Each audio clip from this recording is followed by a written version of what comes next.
gentlemen, it is my pleasure to welcome back to stage Angelina Jordan.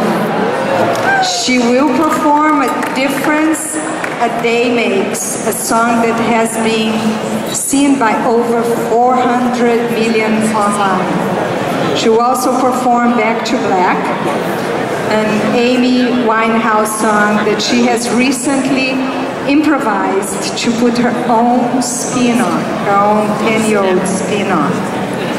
The song was made with the Norwegian, or was arranged by the Norwegian Radio Orchestra, also known as Cork.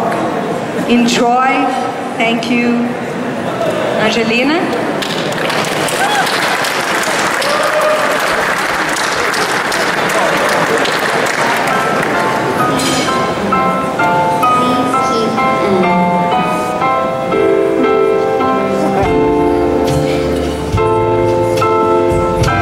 What a difference a day makes.